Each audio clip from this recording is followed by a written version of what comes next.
don't know. What are you hearing?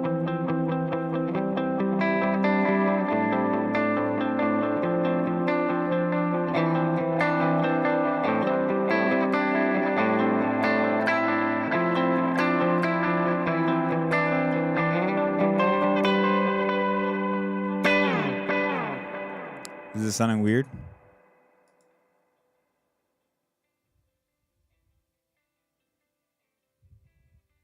Nah, it sounds fine.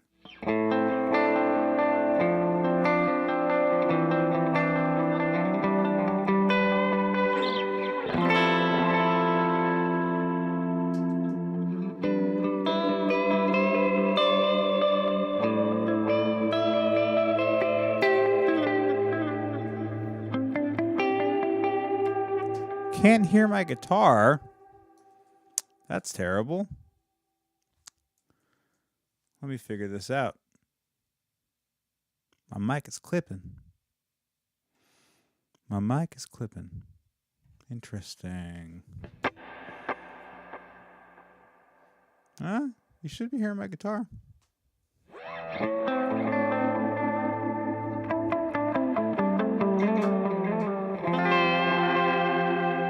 Should be, at least.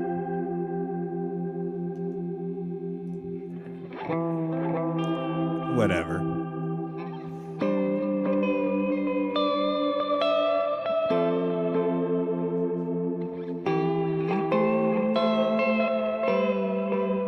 Whatever. Someone shame NoahMontez.wave. Give him a public shaming.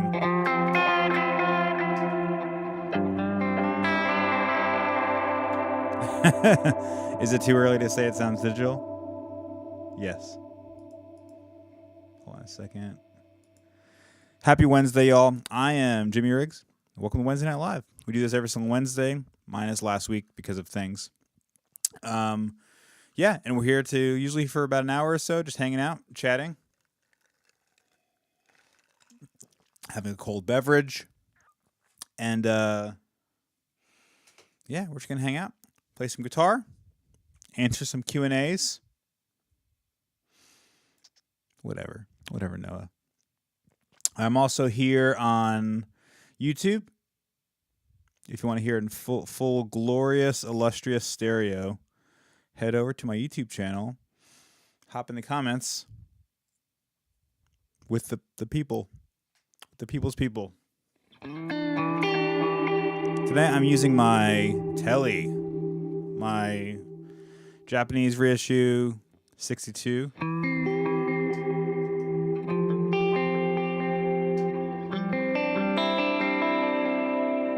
Running through the quad cortex.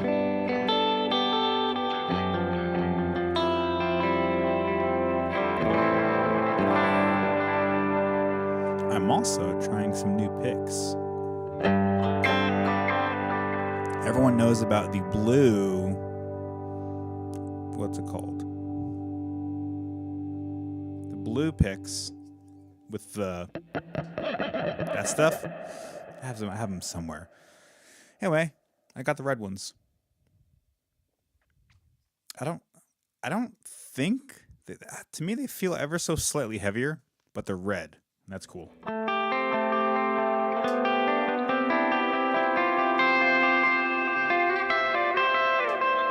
Spence, what's up, man?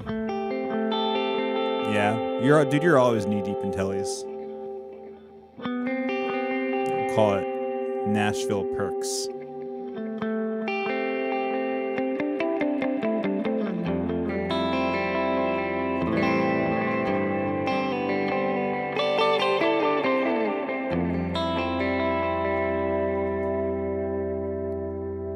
So some of y'all might know I recently switched back to a PBC bass board.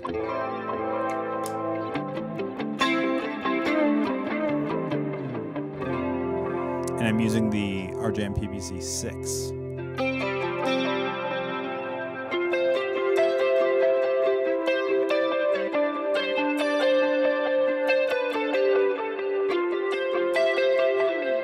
And it's been cool. It's a percussion instrument. It is, isn't it? It is, isn't it? Especially when you give it that good old ODR.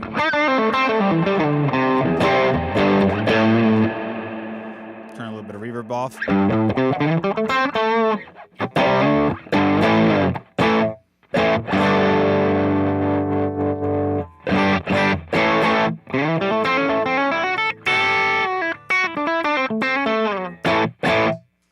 That's my ODR-C, which is a little bit gainier than it should be.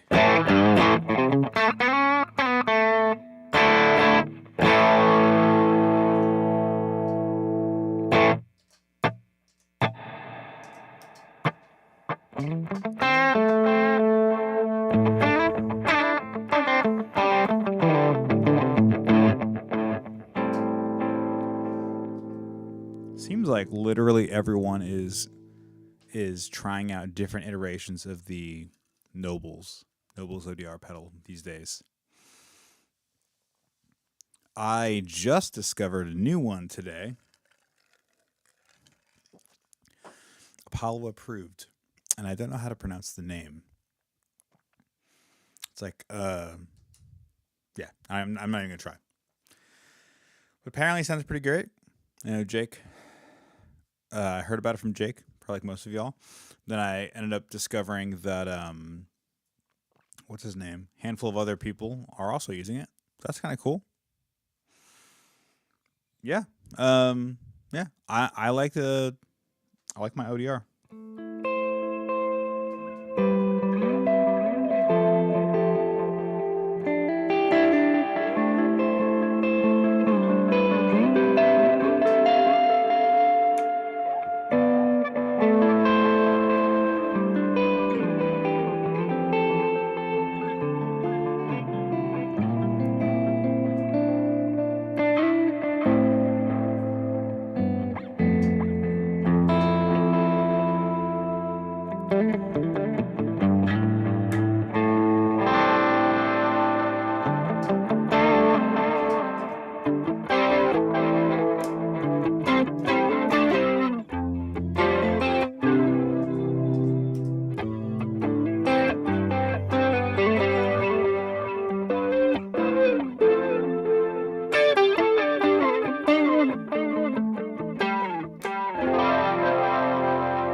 I like that sound a lot.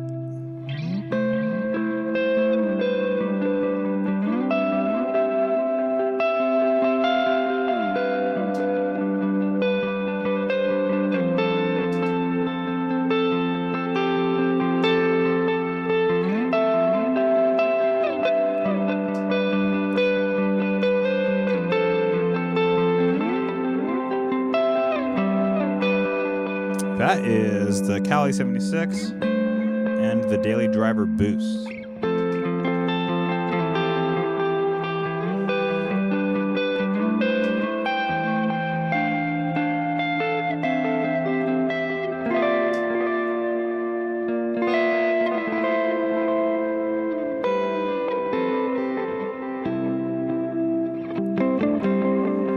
Yeah, that's a great sound. Is my video cutting out? Looks like it is on Instagram.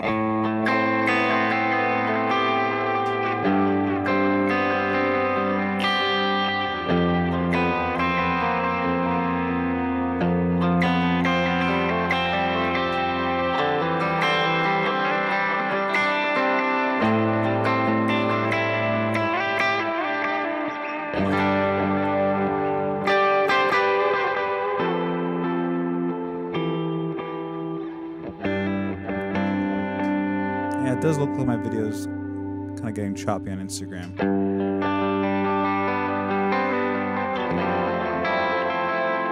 So what's going on, y'all? What's going on in the world around us on this beautiful Wednesday? I had some things happen to me last week. Life things. Not bad things, but life things. Casey, yo, serious Maris question. Hey Casey, do you want to hop on? Do you want to just hop on the stream? I'm gonna text you.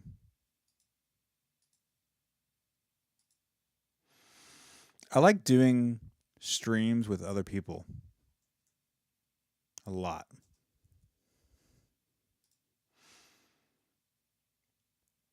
Doing streams with other people are awesome.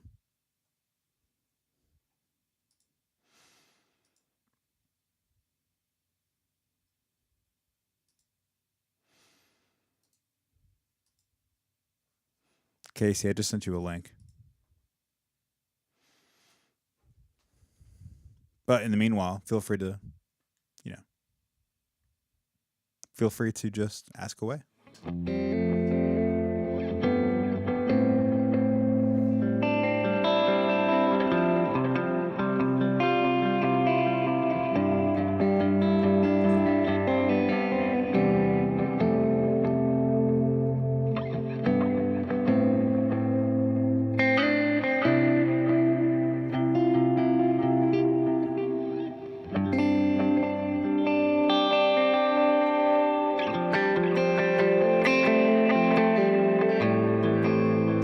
There's my boy. What's up? What's up, Casey? How are you, man? Good. I just got home. Yeah? Yeah, I was at a gig tonight. Which went longer than I anticipated. I'm usually home pretty early on a Wednesday, so this is late for me. Yeah, it's 10 p.m. for you because you're a Florida boy, right? Yeah, that's my bedtime. Yeah. So what's your Maris question? So I'm I'm not saying I'm hopping on the Mercury X LVX train. Because I've wanted the pair for a long time. I just haven't had the money for it. Yeah. Like before Jake got on and everything, like when they came, I'm like, that's gonna be something. Give it a year. Um, but I have the opportunity to buy one or the other Okay. relatively soon. I want to get both, but I don't know which one I should get first. I think either would benefit me tremendously. Okay. Uh, but I'm leaning towards the Mercury X first, mainly because of preset spillover. That's right, because you have the Mercury 7, which does not have preset spillover. Yeah, and there's kind of ways you can work around it. Um, but that's kind of like I'm on the one algorithm all the time. Mm-hmm. And when you're doing like the worship stuff, like hard trail cutoff, it's kind of a vibe killer. Yeah. So Okay, so this actually might be a decent discussion then in general. Why is it important to have spillover? But mostly, why do we need to be going between multiple preset types? um And so, and before you answer, yeah, let me present like a possible scenario. yeah, sure. A possible scenario might be where you're going from a really big ambient section into like a lower section, or like a big ambient section into a section that does not have nearly as much reverb. In that case, why is it important to have spillover when you could just go to the next sound and then have that next sound being spilled over, being kind of reverberated over? I guess for me it's more, I think you listed one of the scenarios going from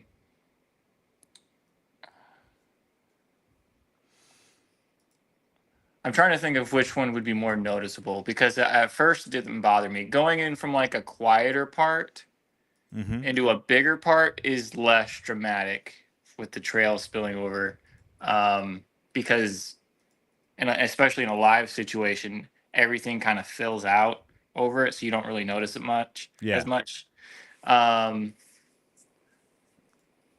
I guess it for me, uh, for more textural type of stuff, like if I was going from like a high modulation type thing Okay. into more of like a hall or like a spring type Okay. thing, Yeah. to hear that modulation and it suddenly go away instead of fade out. I like it kind of just bothers me a little bit. It's not as Okay. smooth a transition. Okay.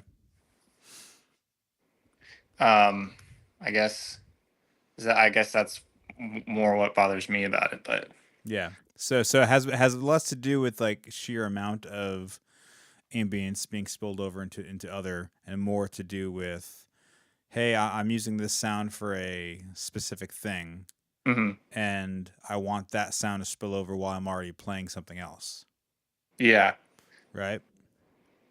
yeah, because really, I don't personally need more than maybe three is like pushing it for me. Yeah. Like if I'm being like, what I actually need to get by. Um I need like a washy kind of ambient thing, and then like a nice medium stuff kind of thing, that like a medium energy kind of verse energy where I can hit a note and it kind of rings out over it, and then something with a shorter decay for like big lead stuff, so it's not, the notes aren't clashing into each other that much. Yeah, for sure. But then there's always the cool type of reverbs that you want to mess with. Like I'm a big fan of the Chase Bliss Dark World. Yeah. Um, I mainly use I think it's the mod setting. It's whichever one they put the the generation loss kind of sound Yeah. in. I like mashing that with other reverbs just because it just sounds cool. Yeah. Um, but I know there's a lot in the Mercury X. Um, and my biggest thing is like I like the Ultra Plate a lot, but Mm-hmm. I also really like the Cathedra, and it kind of just bums me out that I can't switch smoothly between them. I guess just because Gotcha. I have them set so drastically different, it's kind of jarring to switch immediately between the two. Yeah, for sure. So really, the question there is that problem worth $600? Is that a $600 problem? Um, it's a really fun $600 problem. Yes. I Yes. mean, I mean, I think if we're really honest, we don't need a lot of the stuff we Yeah. have. A lot of it is sheer enjoyment and diving in and finding all these cool things. Oh, for sure. I think like when the Mercury, or not the Mercury, when the Big Sky MX came MX. out, I'm like, I don't care. Yeah. Like I've played a Big Sky for 30 minutes. I'm like, okay, I would use two things in here. Yeah. And the Uh, reality is most people do use two things. yeah, and it's like, okay, but with the Mercury X, just like listening to all the different things, how far you can take it Yeah. is just worth the entertainment value for me. Even Yeah. though I'm probably not going to use the majority of it live, I'm going to spend a lot of time in my room just twiddling knobs and Yeah. trying to figure out how crazy this thing can sound.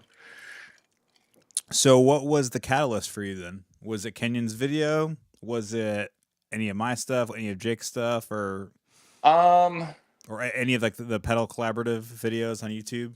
I think, um, because the LVX came out before the Mercury X, Yeah, it came right? out about a year and a half before.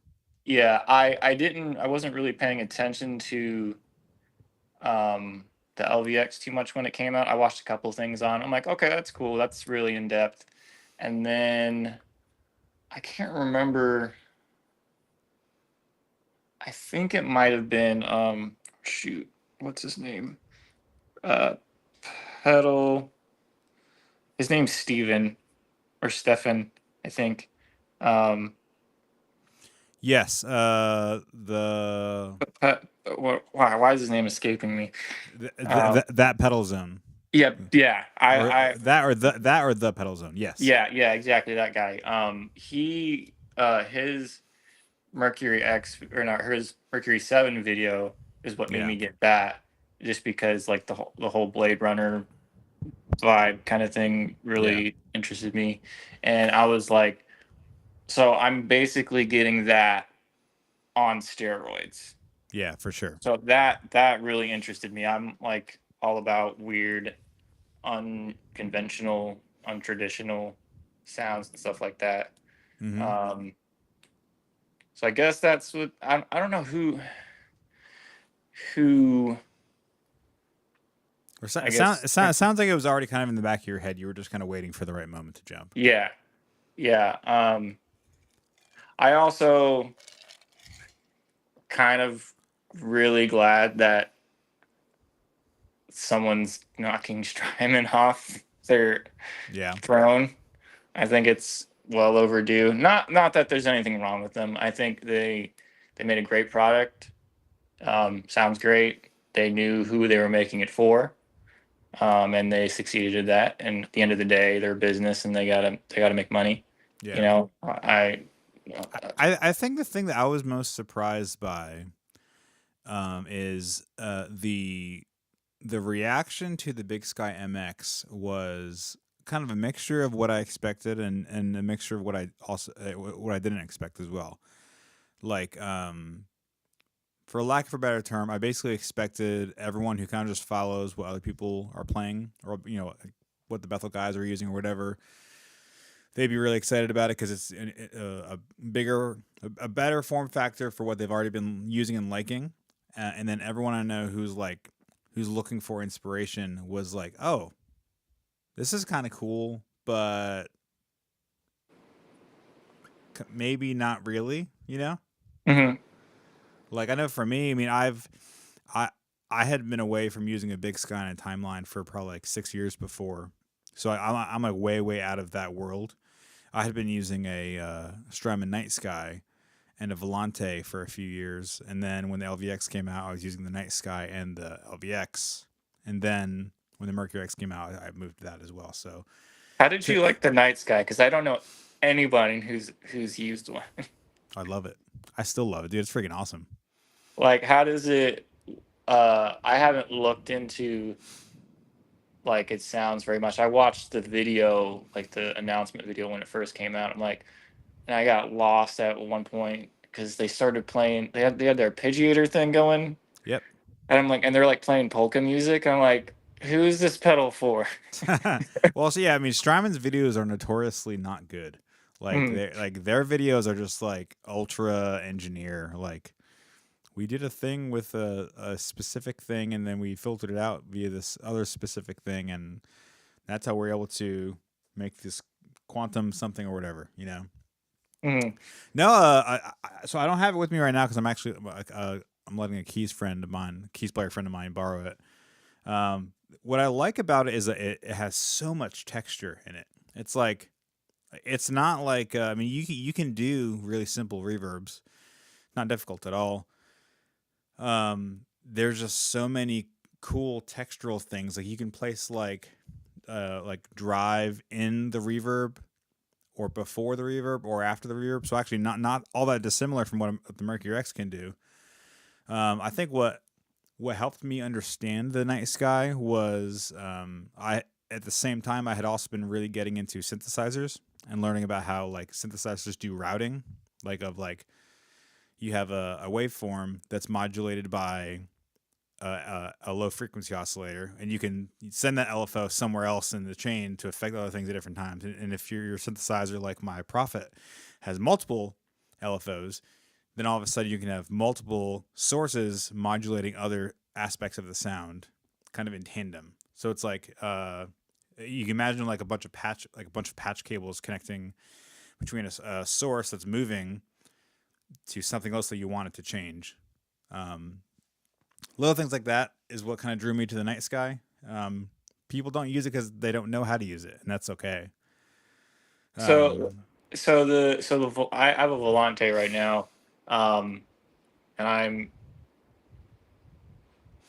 eventually I like the Volante a lot. it does what it does really well.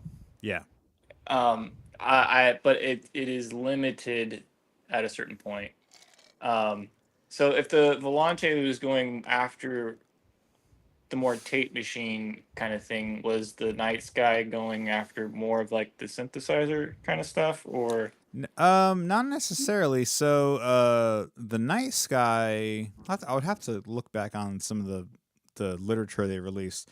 I want to say it was kind of influenced by some old rack reverbs. Um, okay, so I mean, it's definitely kind of its own thing, and they have their own not 500 series. They have their own gosh, what's it like called? it's a studio kind of unit, right? Yeah, sure. Yeah. Yeah. I mean, it's just like it's a texture king. Like you can get so many different kinds of textures, and like you can have a so you have a filter on it that can be placed either in within the reverb decay or before the reverb decay. You have like I said, you have so you know we all know what shimmer is, but they have kind of like an anti shimmer, which is not quite. It's not like an octave low shimmer octave. It's like a harmonically different displaced octave type thing called glimmer in it as well, and you can select between it. It has an entire pitch section, kind of like the pitch vector on the Mercury 7. And then as well as it's a really cool pedal. It can be just like the Mercury X. It can be as weird as you want it to be, but it's a pretty dope sounding pedal. I'm moving into my office because my living room is not nearly as vibey. Um, If you have AirPods, you can throw them in too. That way, if I end up wanting to play guitar, we won't oh, hear that's your a good thing. idea because it started raining, so I don't know if you can hear much thunders going on. If I can remember where I put my stuff. Um, but yeah, the Mercury X is. I just see all the things you can do with it. Yeah, It just seems like an endless kind of like playground. Um, but I'm selling some stuff. Hopefully, um, I obviously won't be able to get them both at the same time because that's like over $1,000 at once. yeah, for sure. Um, but I was this close to buying the Blackout set. you know what? That showed up, and I was like, man, they just give them the numbers to my bank account because I can't pull the trigger. They're gonna have to pull it for me. Yeah. No, I was actually at the gym. I was texting my buddies like, "Hey, should I buy this?" And none of them got back to me. So I was like, "Okay, well, I'll just go. I'll put an order through." So I went to go put an order through, and they had just sold out of the Mercury X. I was like, "Oh, I guess that's my sign. I won't buy them." Yes, I I've only done that with a pedal one time, Yeah, and it was when Mood MK2 came out. your camera just turned off. Oh, there we go. I think There it is. yeah, cool. Was when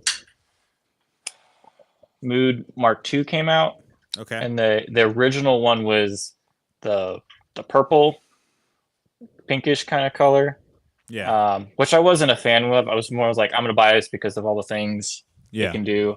And then the birthday edition came out, and my friend got his hands on one. I'm like, man, I want a limited edition one. I'm like, man, they're never gonna do it again. And I almost bought it from him. And Yeah, then the light bright version came out, which in my opinion is the coolest looking. I literally could not hit buy fast enough. Like really. I got the email. I'm like, I don't care if I don't have how much money. I'm gonna overdraft my bank account trying to get this Oh pedal. my gosh. But I was like, Mood is probably my favorite pedal of all time. Okay. Just because it's hard. It's really hard to replicate the same thing more than one time. Like especially on the way the looper side works. Um, Yeah. it because it's like always listening. It's hard to like duplicate and replicate something immediately that's the same. Yeah. Um, which is really inspiring. It's like you get something different out of it every time. Um, Yeah. Yeah. I was like that when they first released the Mercury X. They announced it, and I was just like, all right, I'm getting it. Put it on the Apple Card, and I'll deal with it later. so you got LVX before Mercury X? Yeah. I had the Mercury. Okay. So I got the Mercury X within a week or two of them releasing it. Okay. Oh, no, I take it back. I got the Mercury X maybe a month or two after they announced it, and then the day of the release of Mercury X. Gosh, what am I trying to say? LVX. I got it a few months after. Gosh, long day.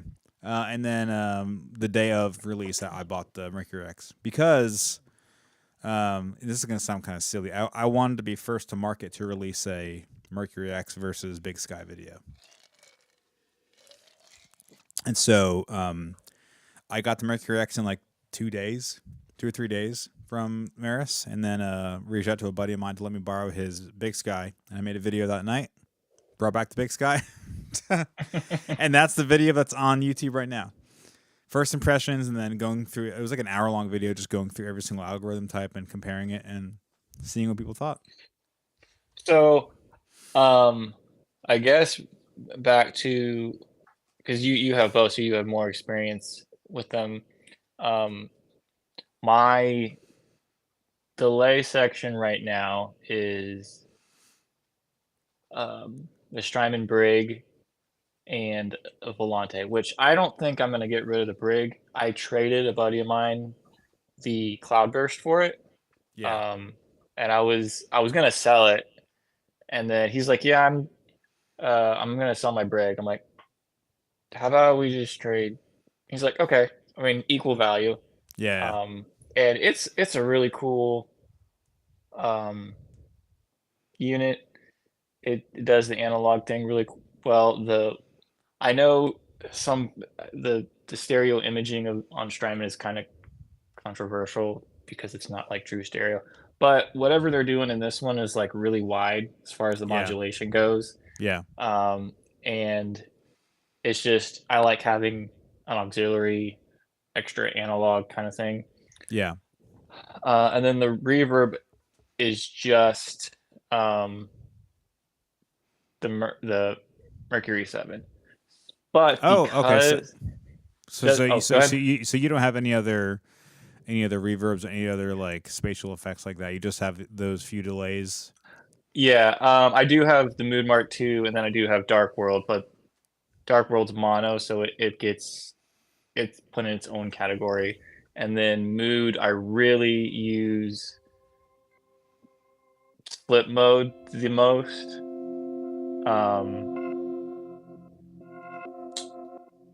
And sometimes I'll use the reverb because it's more like a pad kind of thing. But as far as reverb goes, Mercury X is doing all the heavy lifting, or Mercury 7. Dang, I keep Yeah. too many letters. I know what you mean. Yeah. But because the LVX can get into that sort of reverby territory, do you think I'd benefit more from getting Mercury X or getting? I mean, eventually I'm going to get both. It's just a matter of which one I can get first. Yeah, I think most people are tending to agree that the Mercury X is probably the better first buy. Hmm. It has more things going on in terms of like the algorithm and sound side right off the bat. Because like the way that the way they arrange the pedals is you have a few core sounds that can then be affected in a bunch of different ways. So you have all these different modifiers. So you have like dynamic section, preamp section, you have modulation, you have a filter, you have extra modulation, and then you have. Actually, let me see.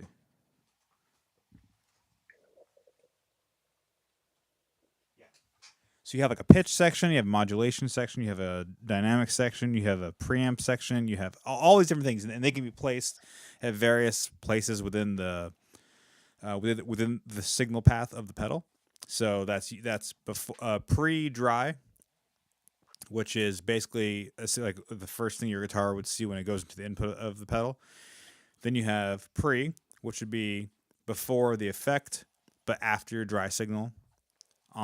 You can also place things in the feedback loop, and then you can place things after the actual in post, what they call it. So any of those features, any of those like modifier things, can be placed in any of those different parts of the signal path. If you wanted to place a chorus, a high pass filter, a compressor, a an octave down, and whatever, all just straight up on your dry signal, you can do that. If you want to do everything on the post, you can do that. If you want to have everything in the feedback loop and have complete chaos, you can do that too. So you can kind of pretty much build your own thing from the ground up, Yes. given whichever algorithm you Yeah. start with. Yeah. Yeah, and so I say all that because the Mercury X gives you more. They call them structures instead of algorithms, so they give you more Mm. structures. So you have Ultraplate, Cathedra, Spring, uh, the 78 plate, which is from the CXM 1978, 78 Hall from that, 78 Room from that, then Prism and Gravity. So you have 8 different reverb structures to work with within the kind of confines of the pedal. So you The had the 78, right? I have it right here. You, It's right there. so you don't do you have it on your board right now, No, or it's. I've been long term dreaming of building like a studio board that would live on my desk that I could just kind mm. of like filter and affect things, but I'm just missing cables to be able to So do it. how different is, I imagine there's some difference between, just because of components and everything. How different is the 78 Hall on the Mercury X different from the real 78? They sound pretty much identical. There was only one feature on the CXM that I really never use that isn't on the Mercury X, and that is on the pre-delay control on the lo-fi setting of the CXM. The pre-delay control adjusts the sample rate of the signal, and so you can make it super hi-fi up all the way 48K 32-bit, or you can bring it down to like 12 uh 8,000 hertz or something like that. So we're basically where it's super gritty and granular sounding. That was something I never really did.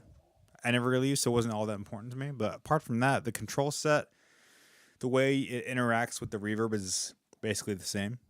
If Mm, you've never had a chance to play a CXM, it's one of the best sounding reverb pedals I believe it. of all time. Something that looks that cool has to sound good. Yeah. No, I love it. I absolutely love it. And honestly, I kind of wish I still had it on my board. The only reason I don't is because I went from the Oops. big board to the smaller board. What you doing over there? I flipped my camera on accident. Back camera. This is premium Front camera. content.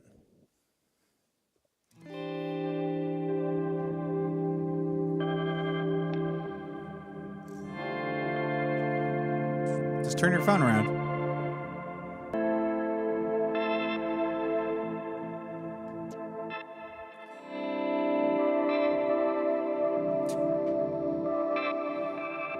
I don't know what I'm doing.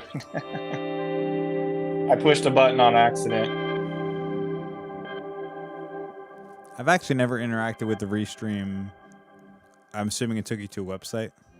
Yeah, it gave me a link, and then it just keeps saying restarted back camera device unexpectedly stopped.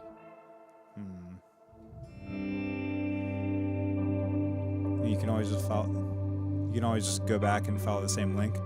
Yeah, That's let me try that. Good talks.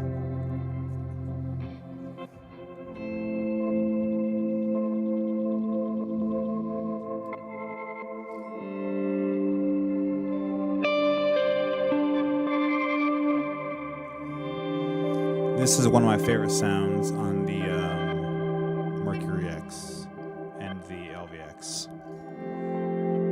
Call it JRig reverse pitch glitch.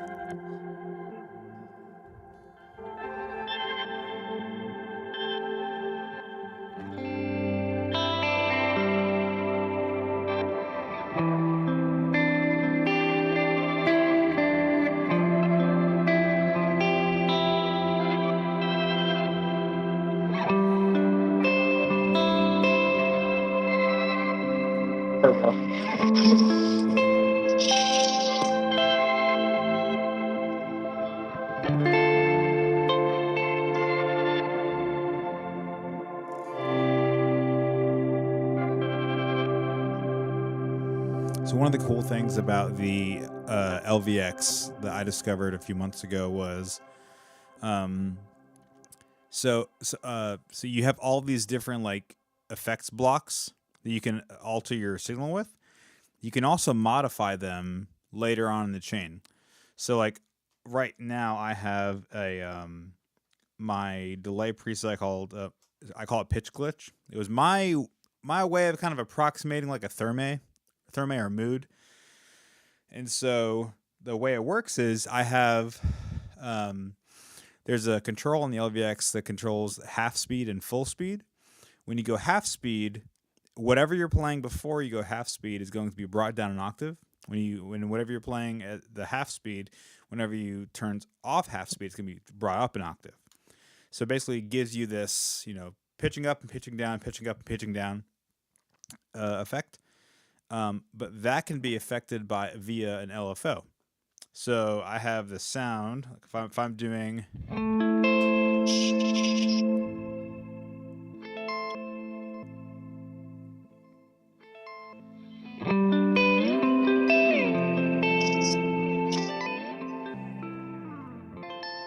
and because the LFO intentionally is not in sync, dude, your video is going all weird, man. We'll do this again. Anyway, it's actually getting pretty close to me hopping off anyway. But one of the cool things is because you can adjust the sound via an LFO, you can have these really cool layers where it's like,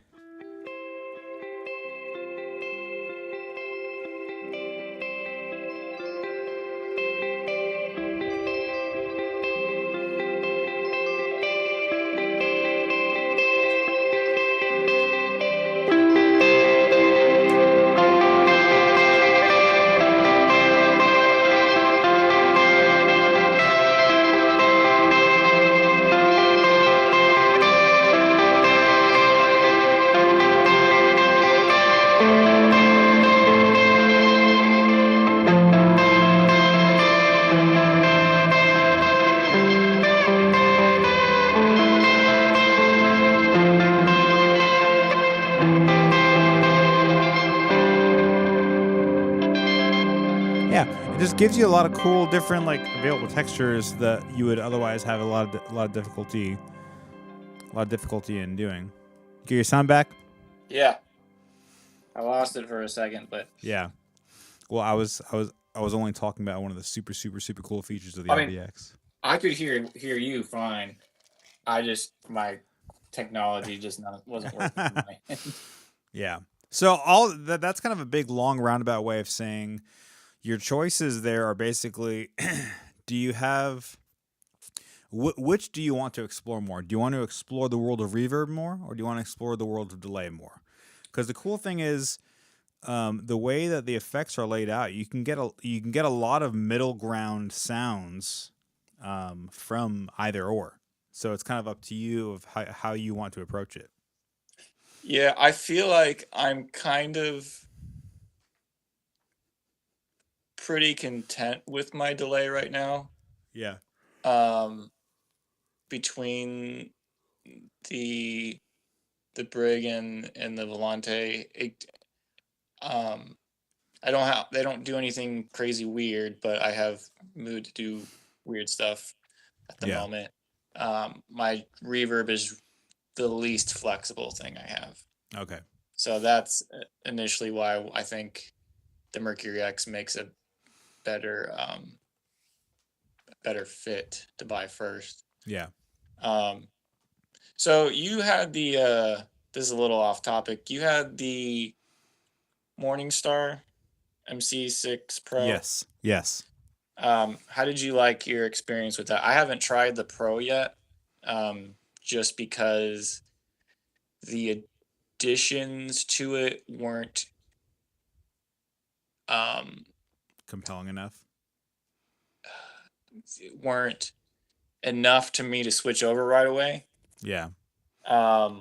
Like the screens were different, the storage was greatly increased.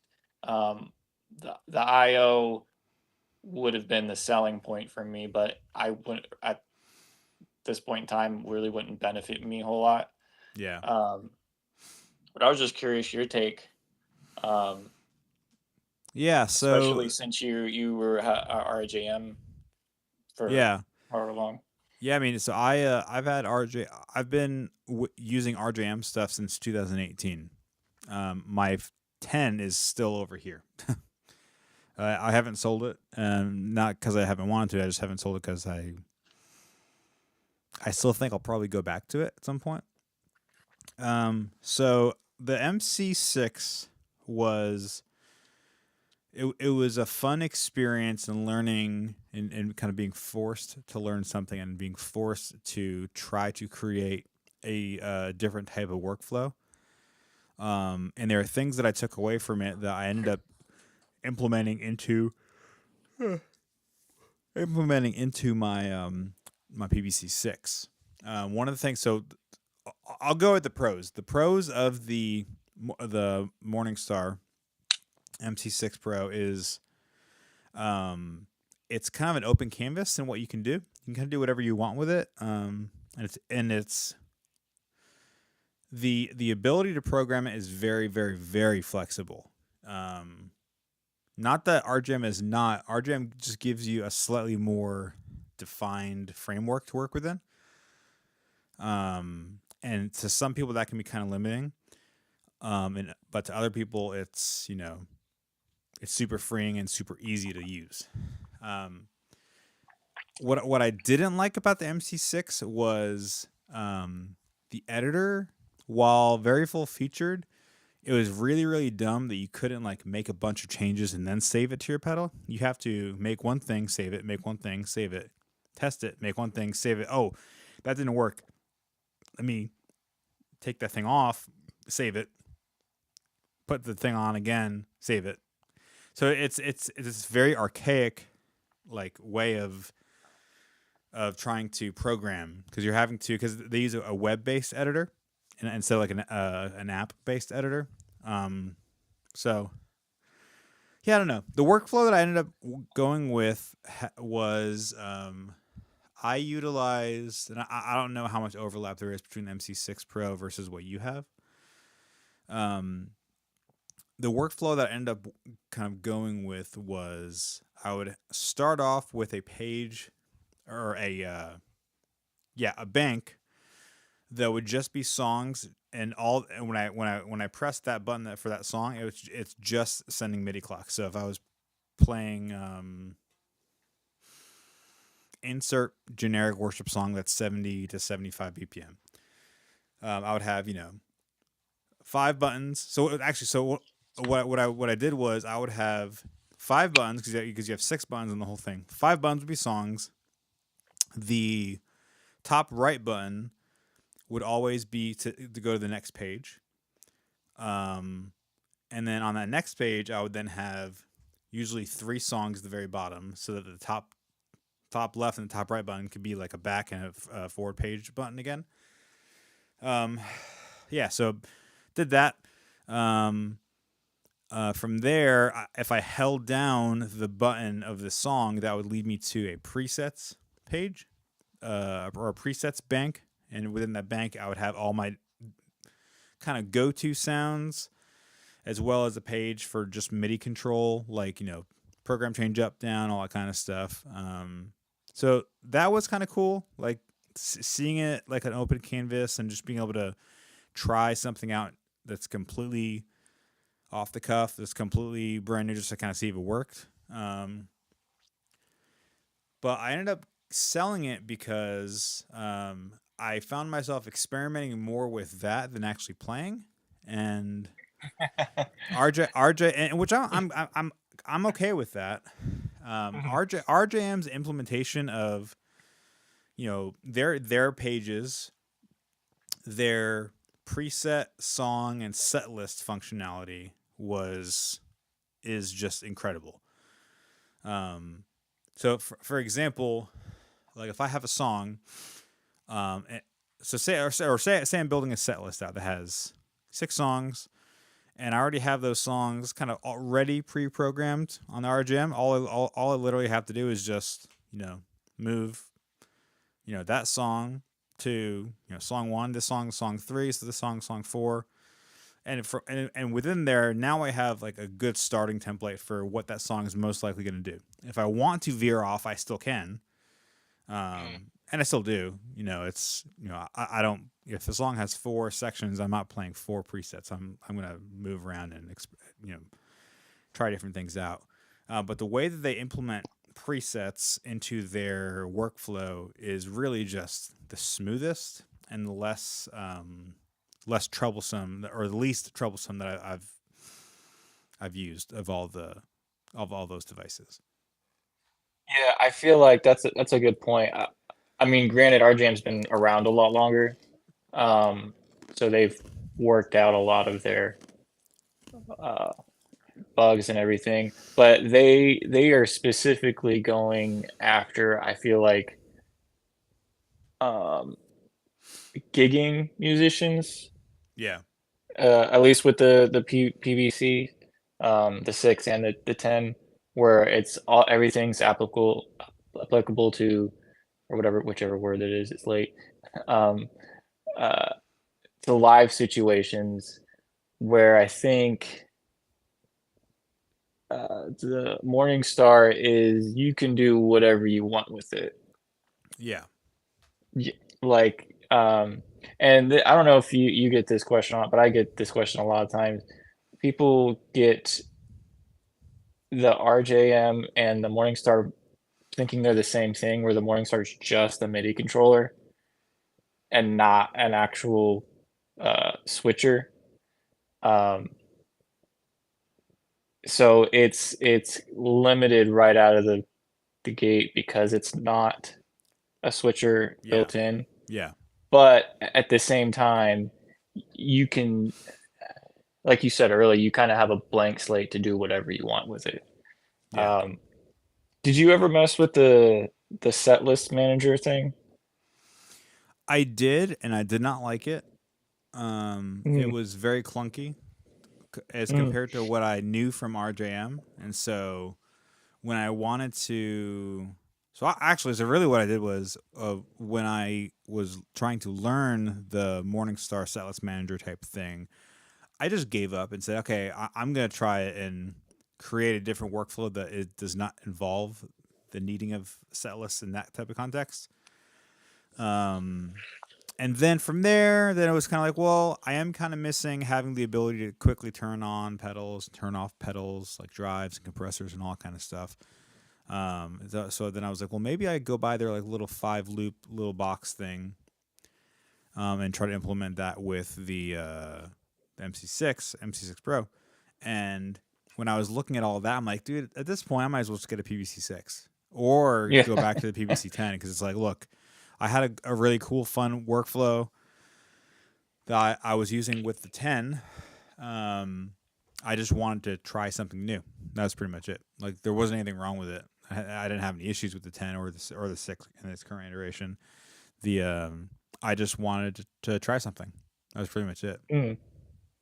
Yeah, I think different things work for different people.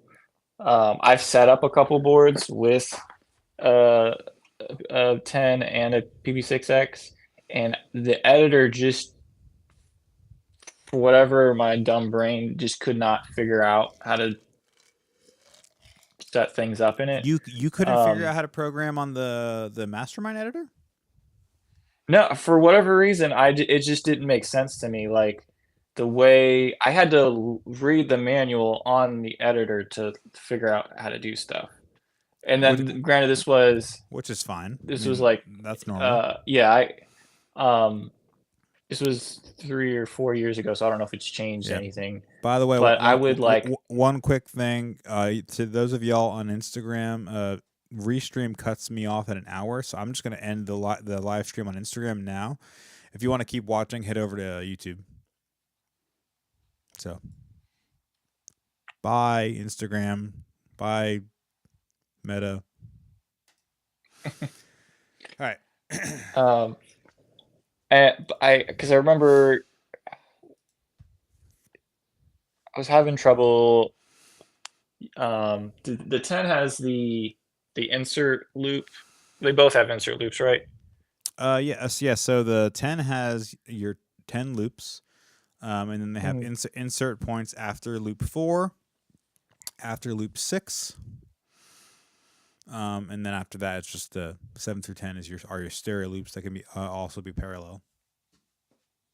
Yeah, I was trying to set it up for a friend of mine, and for whatever reason, I could not figure out how to do it. I think the biggest separation from the two is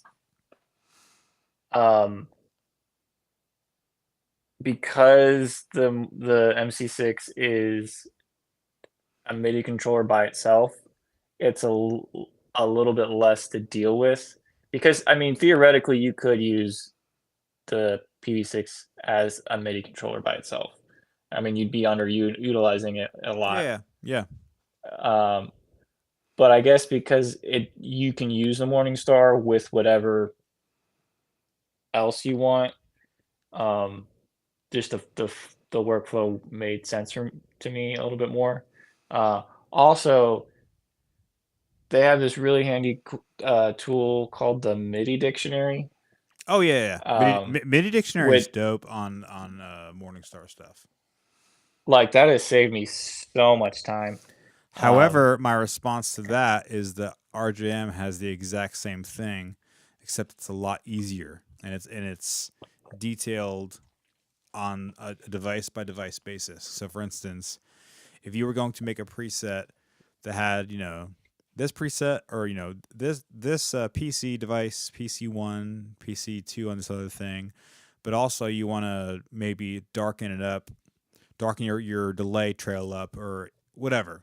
And you don't need to look through a manual to find those CC values. You literally just need to go to the you'd be adding a CC message to the thing you're trying to do, and you literally just select feedback.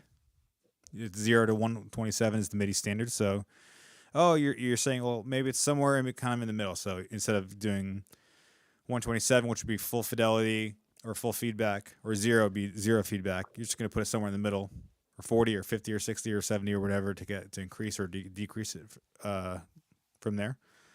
And it's just automatically there.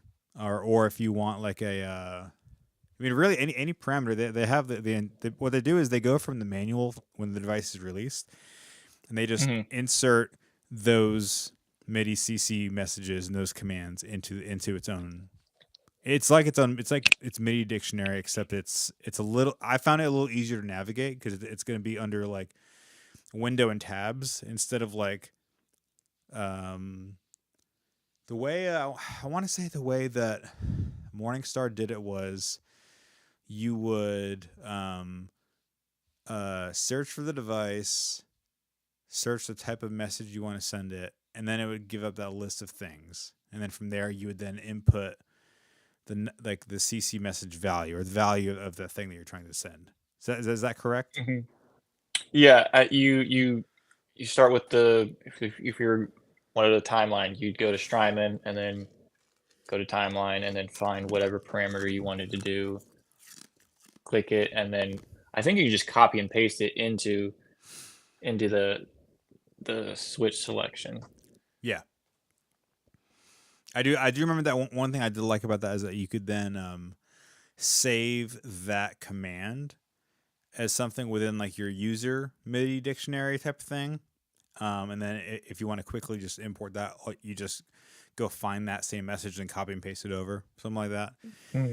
That was one of the cool things that I did like about it. In fact, I know me and Brian and Million have talked about this a bunch, where we'd like to see if RJM can add device preset names to your thing. So the way like the RJM editor works is if you're building a preset, you select the preset that you want to adjust, and then it gives you all of your MIDI devices in a row from left to right. So you can select Timeline PC1, Big Sky PC6, whatever. It'd be nice if you can assign, PC1 is dotted tape, PC6 on the Big Sky is plate light mod or something like that. That way you don't have to remember, is it 6, 7, is it 23, was it whatever? Like you can just go by based off of the names of what you what you call it on your pedal. Like for me on the LVX, it's all like JRig dot something or whatever. So like JRig dot eighth, JRig gravity, JRig plate, all that kind of stuff. So it'd be nice to be able to quickly be able to find that thing based off the name that you named it as. Yeah, I could see how that could be useful. Does RJM allow you to name your MIDI devices in the editor? Yeah. Okay. They have them all as listed as. So when you first set up your editor file, first thing you do is you'll usually go to your devices page and just add your devices. So like device 1, no, the number doesn't automatically match the MIDI sequence, but it can if you want it to. Mm-hmm. So for me, my MIDI device 1 is the LVX. My MIDI device 2 is the Mercury X. My MIDI device 3 is the H90. And then that's pretty much it. Does that affect the channel they're on? No. So like I said before, the sequence of it like is just kind of arbitrary. If I add something later on, but maybe I don't want to accidentally program it as something else, I might say, okay, well, I want this device to be MIDI channel 16, and I'll just add it wherever in the basically in the list. The list number doesn't mean it's that MIDI channel number. Okay. Yeah, I think Morningstar does a similar thing. Because I can never remember what device is on what channel. Yeah. But it lets you assign channel 1 as long as you do your homework ahead of time and you set each device up. You can have it to where like MIDI channel 1 is A whatever, MIDI channel 2 is Big Sky, and then when you go to do your programming thing, you just select you want the Big Sky or you want the timeline, which is kind of cool. Because I can't tell you how many times I went to go program something and I'm like sending the wrong CC message, so I'm like, why is this turning on and this turning off? Yeah. Especially with like Chase Bliss stuff where there's no Oh, dude. screen. Yeah, dude. I I struggle with Chase Bliss, man. I have always loved their stuff, but I could never get Chase Bliss MIDI stuff to work consistently without hiccups in my setup. Like I would always get some weird thing where all of a sudden it's not communicating.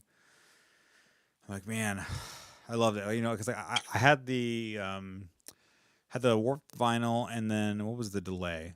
Their analog delay. the tonal recall. Yeah, I had the analog. I had that one and the warped vinyl when I first had Which my warp big. final did you have? Did you have this one or did you have the orange one? I had the orange one. Yeah.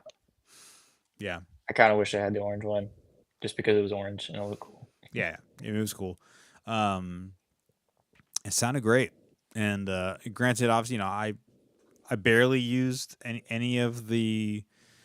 I barely used any and all of the cool parameter things that it could do. Yeah, it was just the only reason I sold them is because I couldn't get them to work without issue. Like it would be like every 3 or 4 months I would have to like reprogram them, and their MIDI implementation in terms of how you program is dumb. It's like you have to get it into a certain setup mode, and then you send a MIDI message to it, and whatever MIDI message that channel is, that's how it knows the channel. And I'm like, dude, this is freaking stupid. Yeah, it's so because you have to wait for it to blink so many times. I'm like, wait, was that blink meaning it's on or that Yeah. it received the message? Yeah, so I think that's where a couple.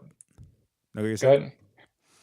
I think a couple other companies do that too, which is kind of lame. And it's kind of like, how do you do it in a pedal that small? Yeah. Yeah, I don't know. Like, there's not a switch on the back. I'm like, oh, this is going to be like, even when I had the Cloudburst, you have to do the same thing up until actually all the Strymon MIDI stuff. Like, that's not a big Skyride timeline. They do it with colors. Yep. Up until a certain point, but then once you go past like 4, then you have to do the thing where you have to send it a message, and the first PC message it receives is that's what channel it's on or something like that. Yeah. Yeah, the only way that I found to program those things, and this is kind of in hindsight, 'cause I discovered it later, is just to have like an Ableton session set up with like MIDI, send out to your pedals.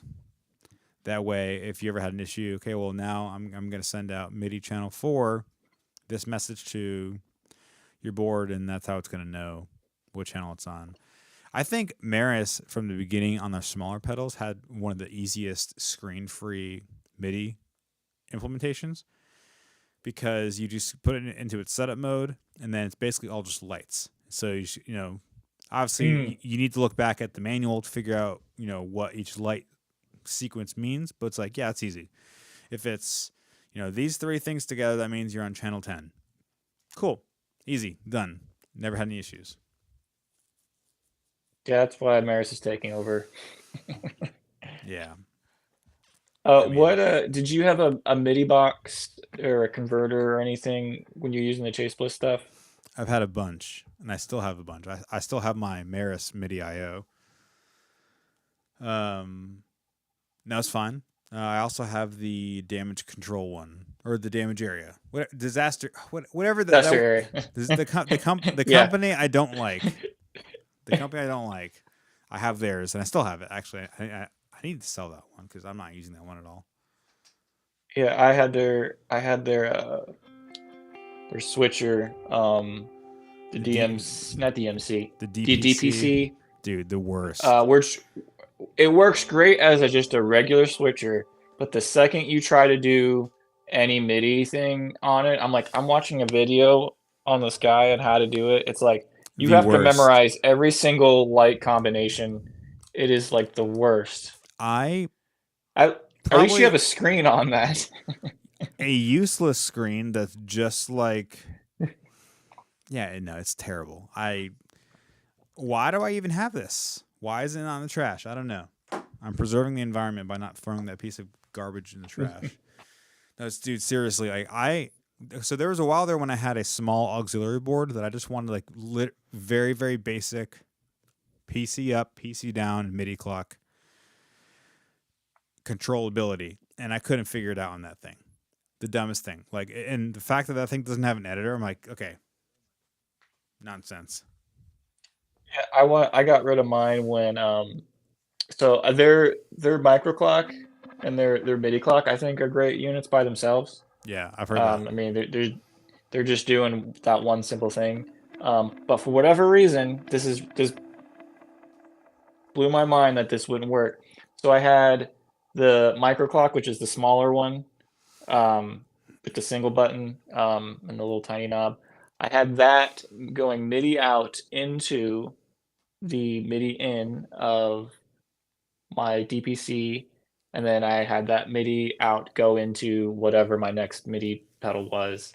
Yeah. And I was using that. It made sense at the time because it only has MIDI out. It doesn't do MIDI in unless you do some USB host thing, which it's just more stuff I don't want to deal with. So it has to be first in the MIDI chain to be able to send it through. For whatever reason, it did not like working with the switcher. I'm like, how does this not want to work? It's the same company. Your stuff should work with each other.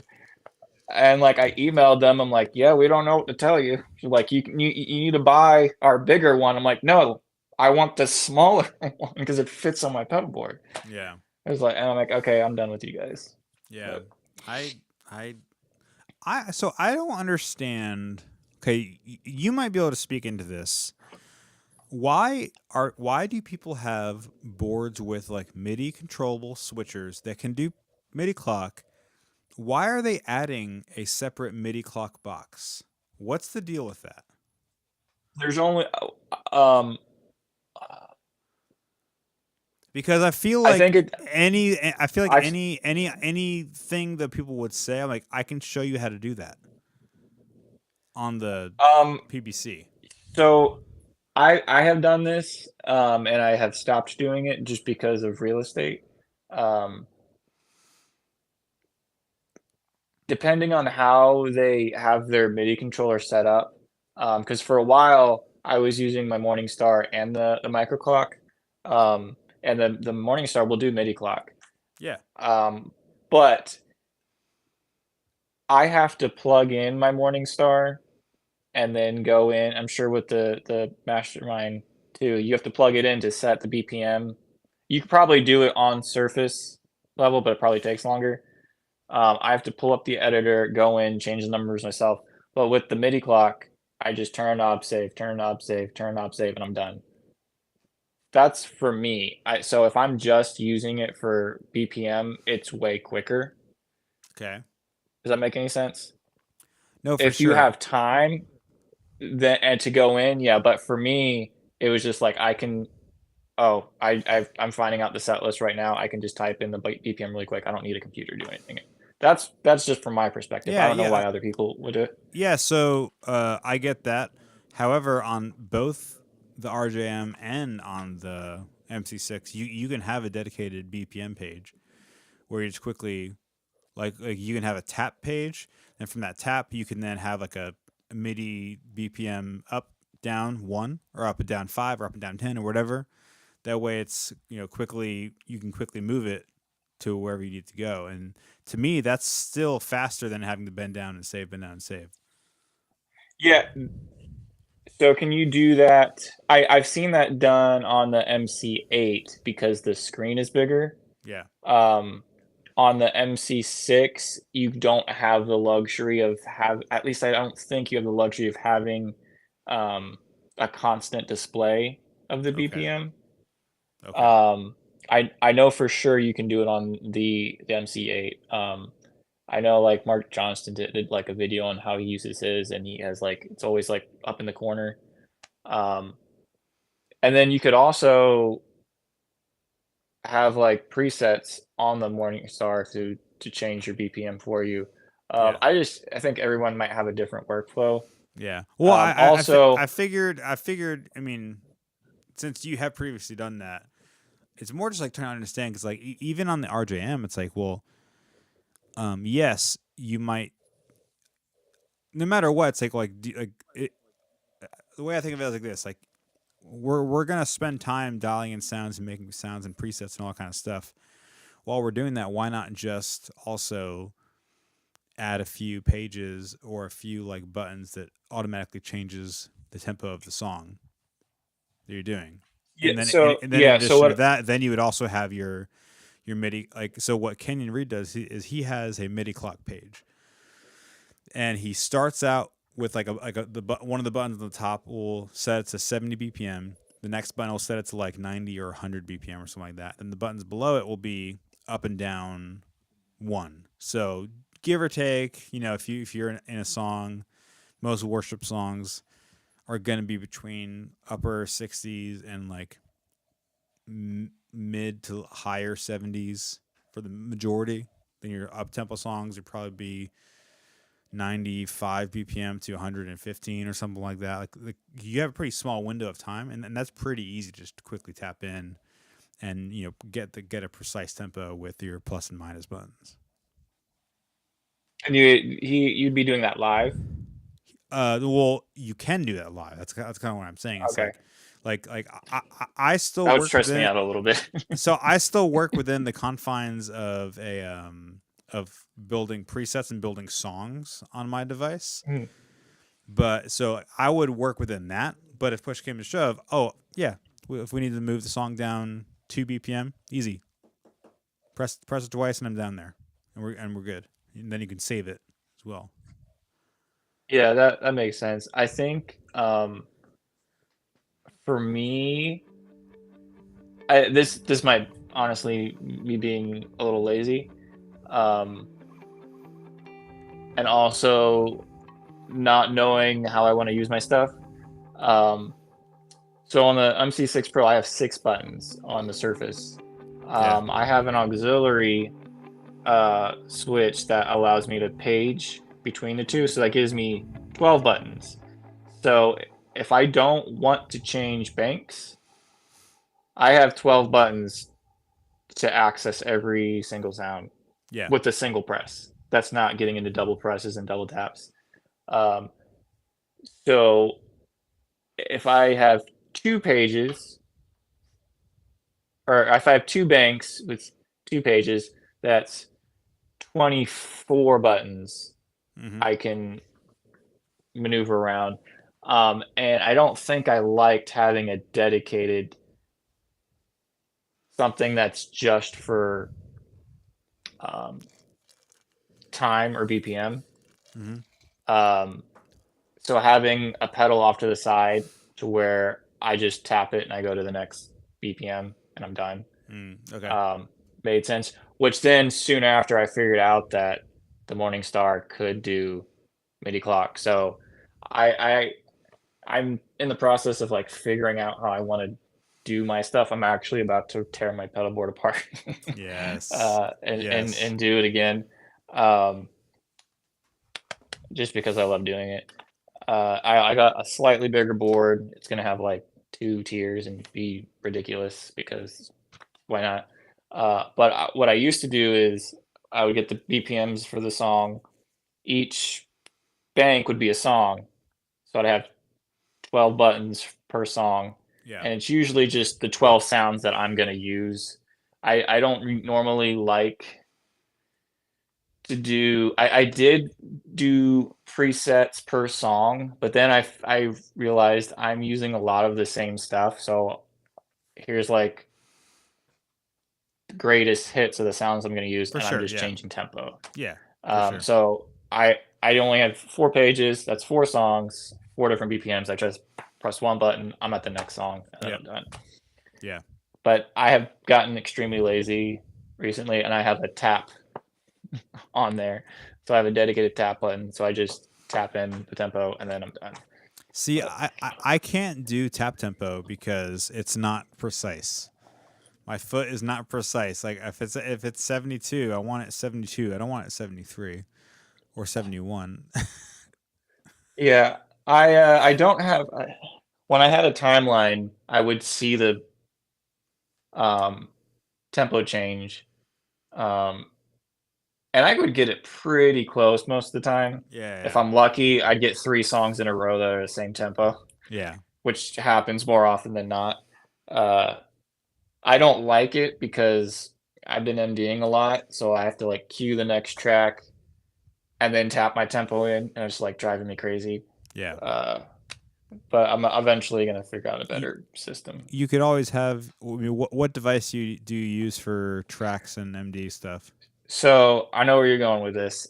I've thought about it, and I already have the answer. I've talked to our front of house guy about sending MIDI clock because I think we use Dante. No, we use Ableton, but we use Dante to send everything out. So I already talked to him about I could hook my Morningstar up to this little box and then have the BPM change with each song, so I wouldn't have to touch anything. I would cue the next song, and my BPM would change automatically. Yep. The problem is, the way I set my delay times is specifically because I have a Volante. If I had a timeline or something else, or an LVX, you know, it wouldn't be this way. But so if the song is 140 and I'm using a dotted eighth delay, I'm setting my dotted eighth delay to 70 BPM. Yeah. But if the Ableton is sending out 140, I'm gonna get 140. Does that make sense? Yeah. But if I'm doing there's a few different ways you can go about that. What you can do is you can, because if the 140 is divisible by 70, you can have it be like so if a song is if it's like, I'm assuming you're probably talking about a slow song that has like a double tempo, right? So maybe like what would be a good example of a song? Do you use multi-tracks for your most of your song? Okay, so the good thing about that is most of those songs are going to use the actual tempo reference, so like 70. They're not going to be sending out 140 most of the time. I can think of I can think of a few examples where that might be the case, even though their click is being double timed. So like you'll have a song at 70 BPM, but the click is 140. It's it's eighth notes. That's a pretty easy thing to fix. And do you use an audio click or do you use Ableton's internal click? I think we use Ableton's internal click. Okay, so if that's the I case, think I'm actually not entirely. Ableton's I'm click. just trying to. Ableton's click is that like kind of bright. It's that was a terrible example. That one. Versus the multi-tracks one kind of sounds like a softer, almost like a triangle wave. It's it's so the Ableton click is brighter, but the multi-tracks click is a little bit more abrasive sounding. Hold on, I'll pull up an example. Quality content. No, it's funny because I have all this set up where I can just pull up my Ableton template.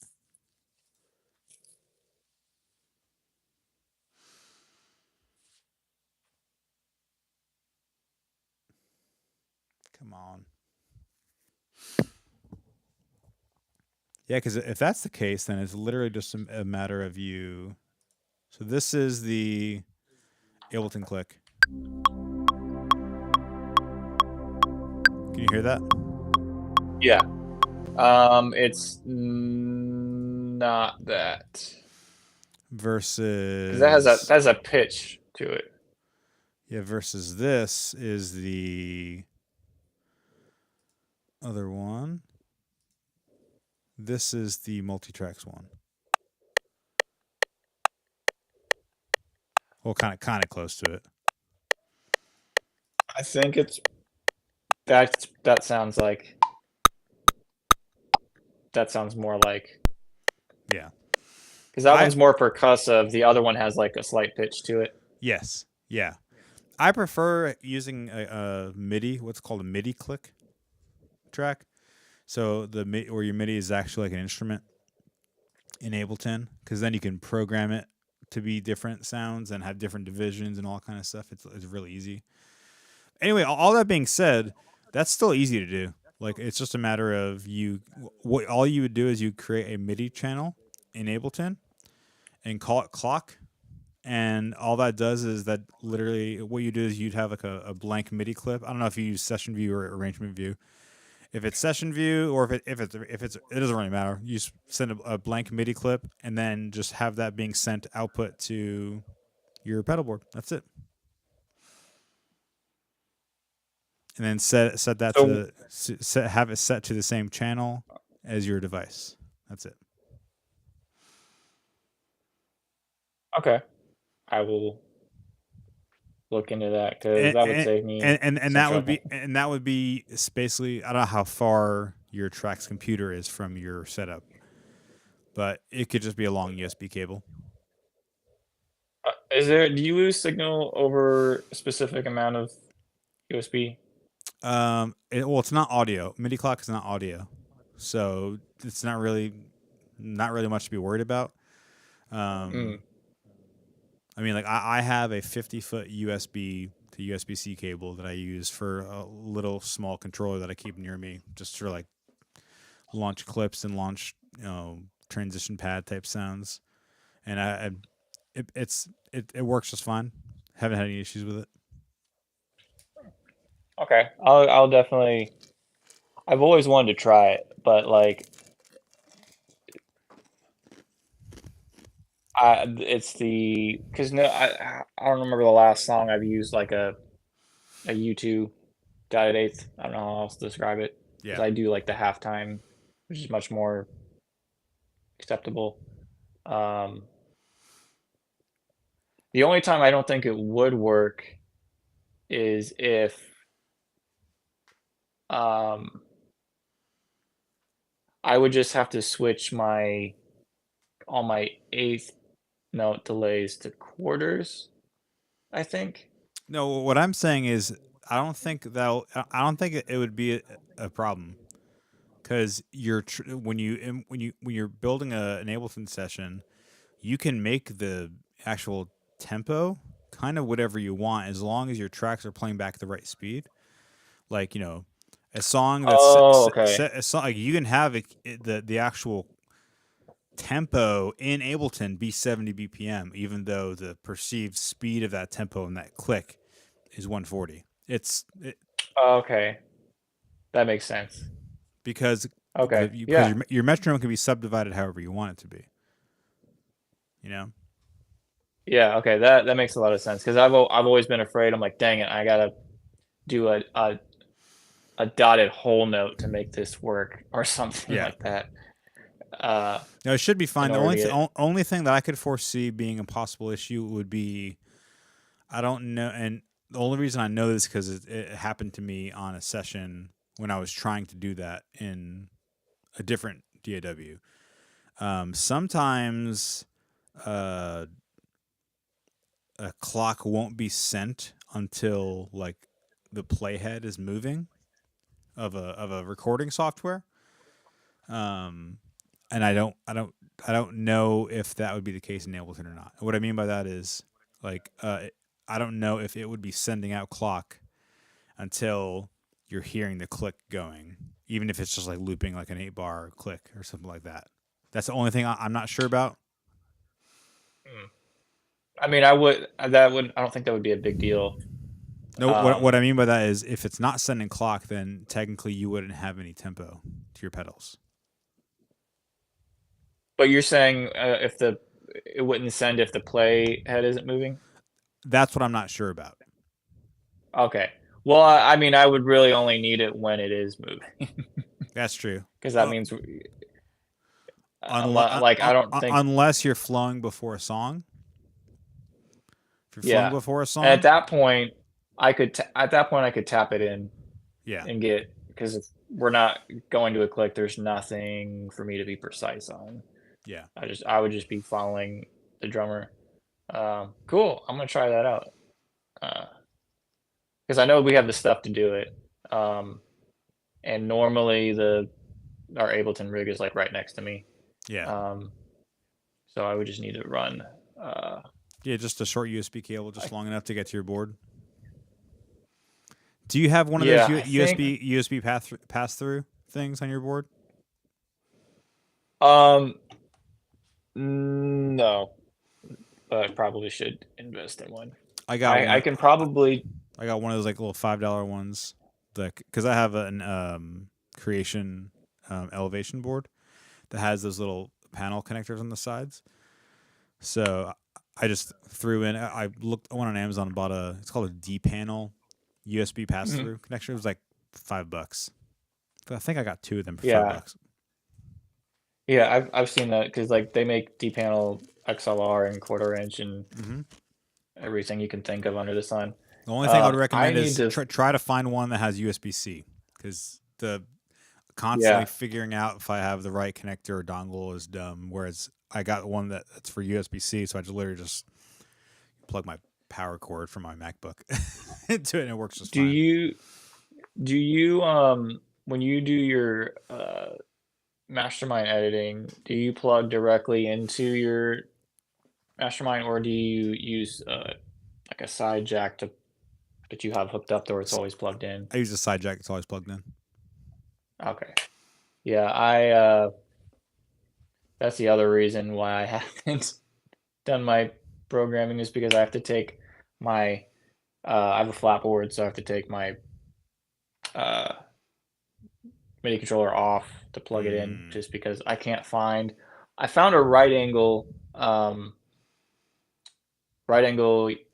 USB B plug, but the problem is I need it to go right angle in most markets means left or right, not up or down, and I need it to go up because I'm using You need this. I don't can I make this screen bigger? What you need is something like that. Yes, but I need it to go The other way. up, Yeah. I So guess. Yeah. Amazon, you can order it.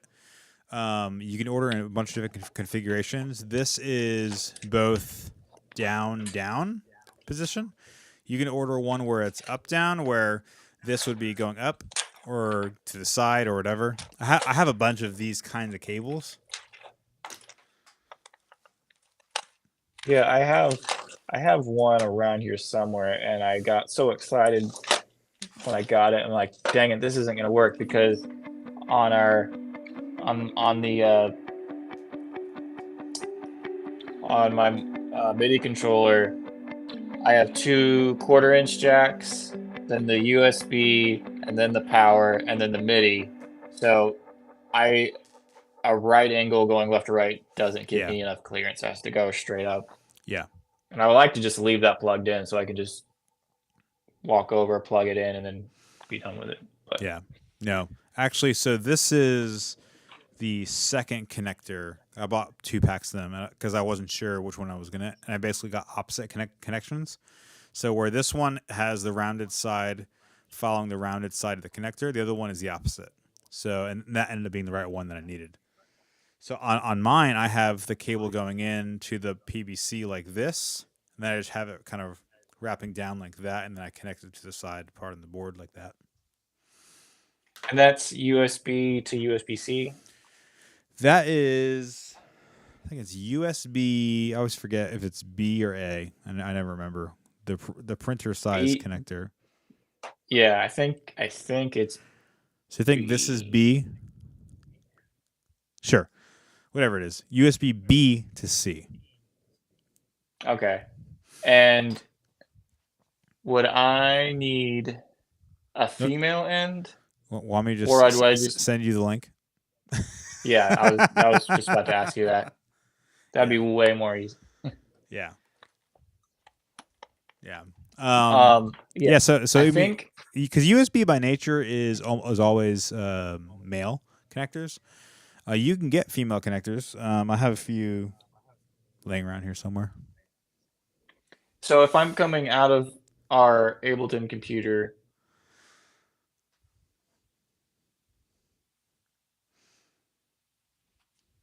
I wouldn't need a female end No, on either side. no. You just need all you would need is whatever connector you need to get to your board. So if you need to create a right angle USB-B to a female adapter, you can get one of those. I have one of those around here as well too. That way you just have a connector that you just connect directly to your computer. You can do that. You can get some kind of a pass-through USB thing that connects, you would connect that to your MC6, and then you would connect your computer to that little box. That's the route I have because I have my D-panel things on the side. Yeah, I mean, Do you get any noise that way at all yeah, I do. when it's plugged in? I get it. Here's a weird thing. I get it sometimes. It's kind of weird. I don't know exactly why. It's only if I am connecting, because you use modelers, right? Are you a Tonex or Quad Cortex or whatever person? I have used everything. Right now it's Tonex, simply because they're small. Okay. I don't know. So I want to say that I'll get noise if I'm running multiple different powered devices. So like, for instance, my Quad Cortex is right here. My board's on the ground. I think, and my computer's over there. So I think I'll get ground loop noise if I'm doing it like this, because technically the Quad Cortex is being powered via a different circuit. If my pedal, if I had a Tonex rig and my Tonex pedals were on the same board using the same power as everything else, I don't think I would have noise. I don't really think about it because most of the time when I'm programming stuff, I usually kind of just have an idea. And if I do need to program it, then I'll just deal with the noise and figure it out later. But noise with USB is pretty easy to fix. It's a simple solution would be to like either a ground lift or some kind of transformer isolated power thing for either your pedal board or your computer, or have them both in the same power supply thing. Like same ground lift as in on a DI, or different? That might be the case. Like, are you saying like the ground lift on like a DSO Plus or whatever? I'm one of the few guys that's rocking a long line. Oh, I love the long line. I love it. It's just so I've been going a whole another rabbit trail. For me, it just made more sense because it does everything I want to do, and it's cheaper. Yeah. And it's made by Goodwood Audio. Here's the funny thing. I think Charlie's a great guy. He's one of the kindest individuals, and I've bought a bunch of different things from him over the years. He's awesome. I wanted him to make my custom little patch bay interface / long line type thing. I wanted him to make it for me. And he's like, "Oh, it's gonna be too much money." I'm like, "Okay, well, how much?" Like, if it's $700, then I'll pay $700. It doesn't really matter to me. It's like I want the tool, and if the tool costs a certain amount, then I'll pay whatever it costs. Anyway, so I reached out to him. I reached out to Goodwood.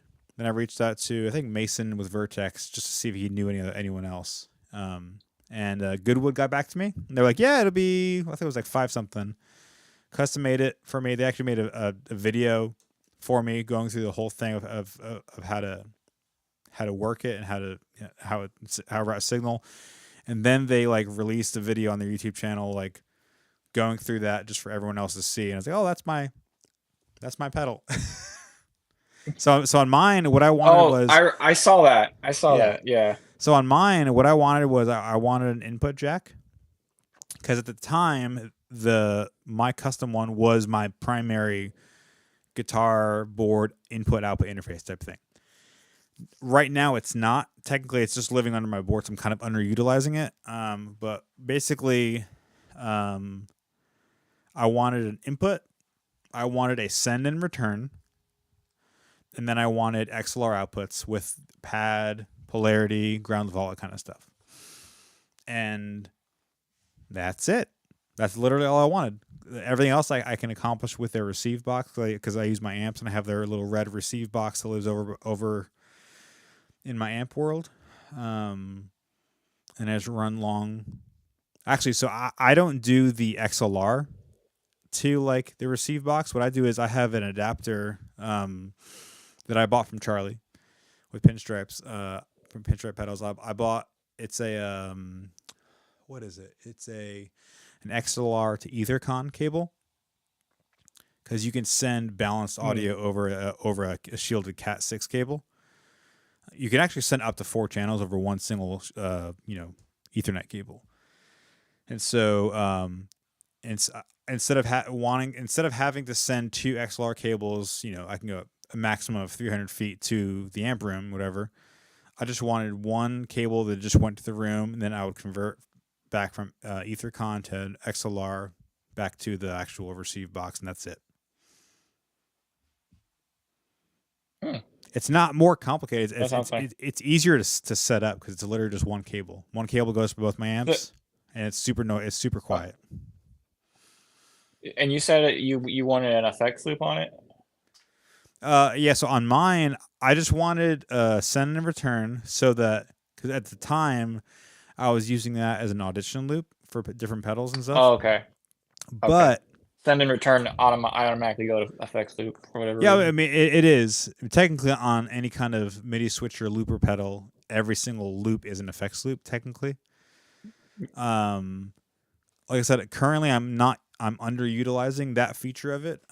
But another cool part of it too is that if I wanted to use it with like a 4 cable method type amp setup where I'm going into the front end of an amp and then having that effects loop going back to the board and being returned back to it. Because then it gave me the flexibility of if I wanted to do, have pedals that I'm trying out, audition loop, I could do mono amps, I could do stereo amps, I could do mono amps with effects loops, I could do stereo amps with effects loops, or kind of any iteration of all the above. That was kind of the big perk to me for how I, why I had Goodwood make mine the way they did. And yeah, they've been awesome. You are the second person, if I understood everything correctly, to have that, because I remember I set up this one guy's board, and it was one of those things. It was like, dang, I could have got more money because he was telling me everything he wanted to do, and I gave him a ridiculous number, and he's like, okay. I'm like, dang it, I could have got more money. But I told him, like, if we do this, you're going to have Goodwood Audio make you a custom junction box because I literally don't have this stuff to do it. Yeah. But he wanted the ability to run stereo and then some to mono. Then he also wanted the ability to run, if he needed to go direct, he wanted to be able to go to an HX Stomp to use stereo amps there. Then he also wanted to be able to have 2 stereo effects loops. Yep. Then also be some to mono. I'm just like, and the box was like freaking huge. Yeah. Like, I don't know if they've gotten better at making stuff, but like it was the size of like, I don't know, like a Mac Mini box. Yeah. Like it was pretty beefy. I'm like, okay, well, you probably paid $1,000 for this, and then like another $100 in shipping from Australia. Yeah. And then he could actually play guitar, so it was actually worth it. Like I hate doing all the work for these people, and they play a couple of cowboy chords. But, yeah. Hey man, cowboy chords is usually what pays the bills. Yeah, that's true. Of the time. I mean, yeah, it's just a shame when he has $1,200 worth of pedals and that's all he's playing. Yeah. But he like plugged it in and started shredding. Like, okay, my job here is done. Yeah. Well, so the thing with devices like that is that the things that take up so much of the space is usually transformers. Because if you want things to be quiet and noise free, you need ways of decoupling the signal, and transformers literally do that. Transformer is literally a thing that takes energy going in one way, and it magnetically interacts on the other side.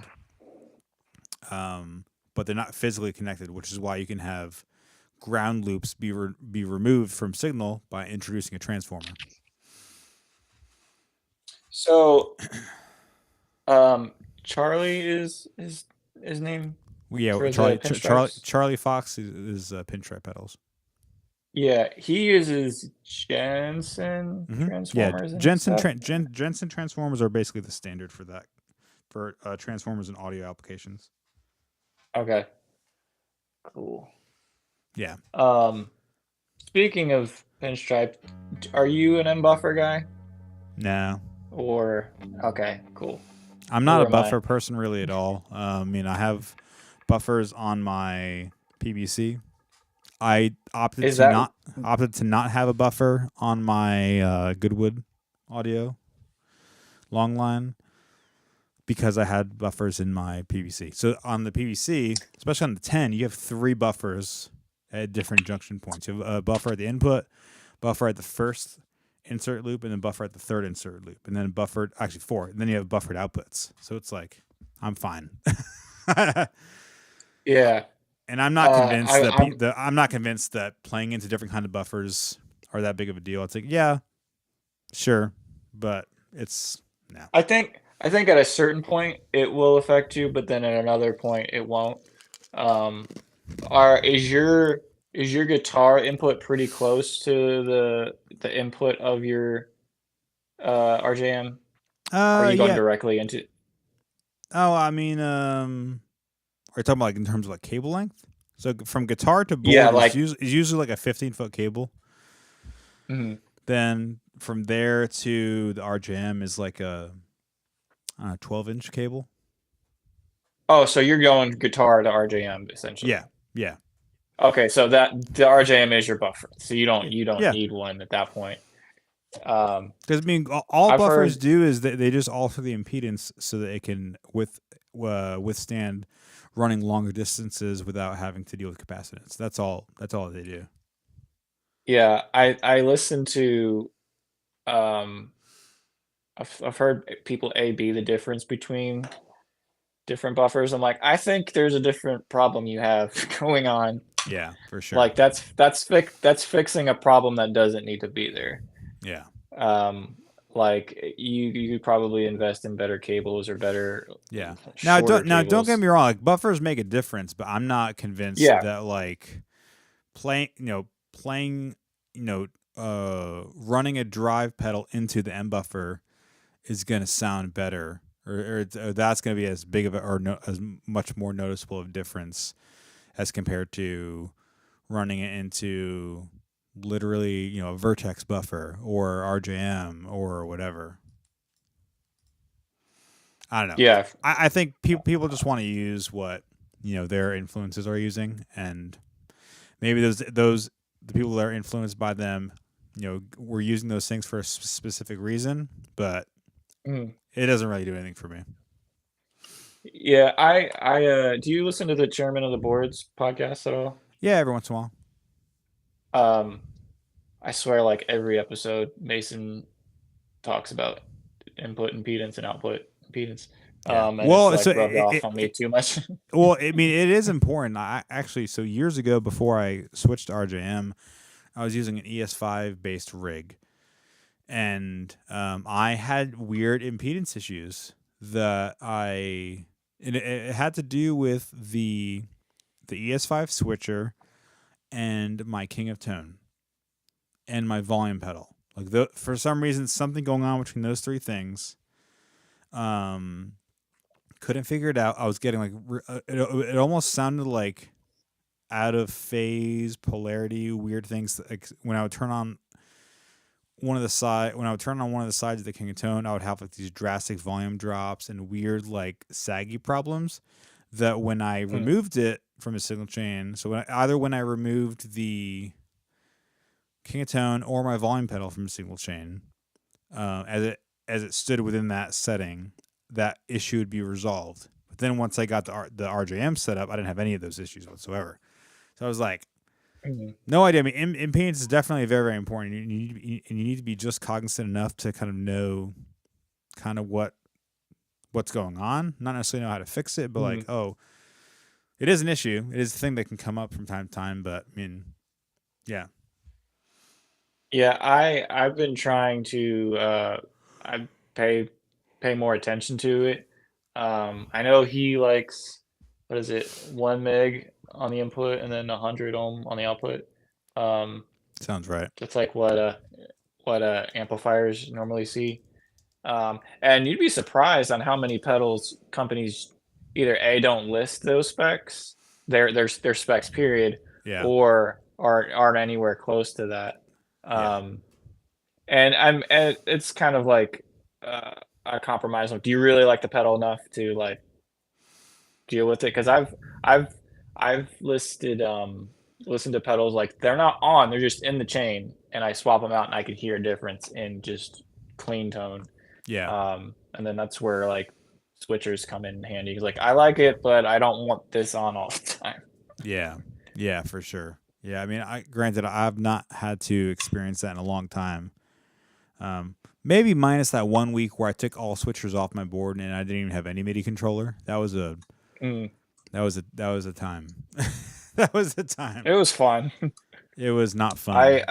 It was not fun for me. I enjoy like when I don't have like a lot of responsibility. Like I annually do it. I'll like go downsize my board just to see, See if you still because got I it. end up when I like it's kind of a challenge because like okay, I have less stuff, so like how much more can I do with my hands, like to cover Yeah. the ground instead of relying on stuff, which just Yeah. keeps me on my toes.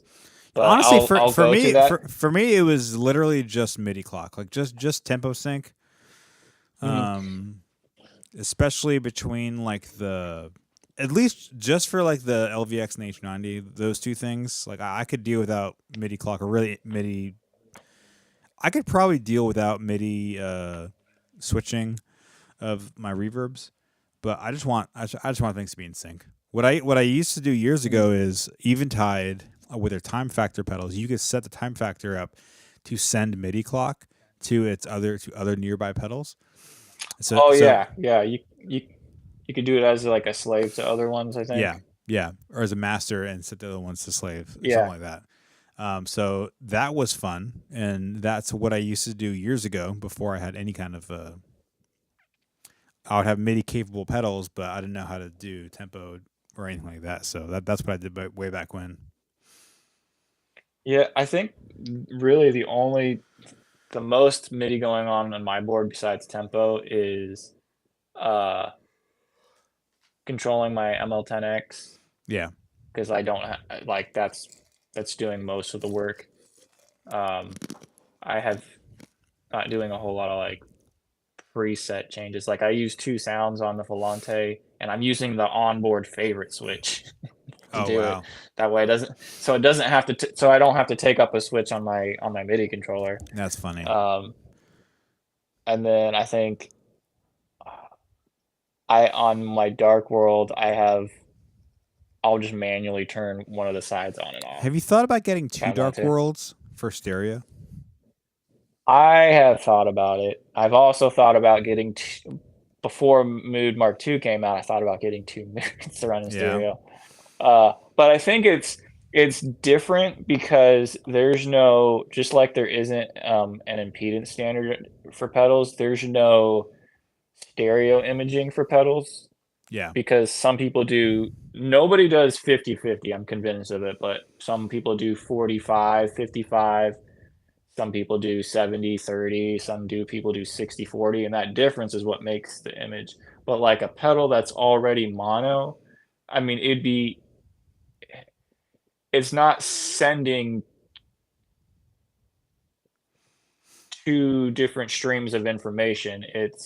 yeah, it is. You could, I mean, it is, but if you set them up the same way, It's called dual mono. That's what it's called. yeah, okay, yeah. In the plugin world, you have dual mono plugins and stereo plugins and mono plugins.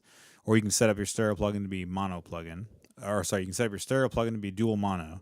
And that's important because it gives you independent control. So having two devices is literally that.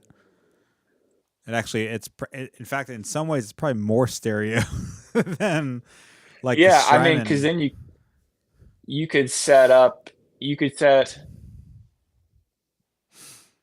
two different modes, or you could have the same mode and tweak them differently, Yeah, and yeah. and you can theoretically get like a wider stereo image Yeah. because of that. Or what you would do is you would maybe, I don't know how often you do any kind of ping pong delay. I do left, right, delay type of things a lot. And so if I had my ping pong delay, that's maybe I have it filter in the feedback loop, so it's getting darker or it's getting affected throughout the duration of the delay. That by nature is going to create a different sense of space and spatial whatever within the two pedals. I think it's a lot to do, but I think it's kind of fun, especially if it's like just a proof of concept, you know. Yeah, I would definitely have to try it out. I don't do too much ping pong. I have like a super washy setting on the Volante where it kind of like the heads pan out, but Yeah. the stereo image on isn't that wide on the Volante by itself. It's one of the few pedals I like better in mono than I like it in stereo. It's weird.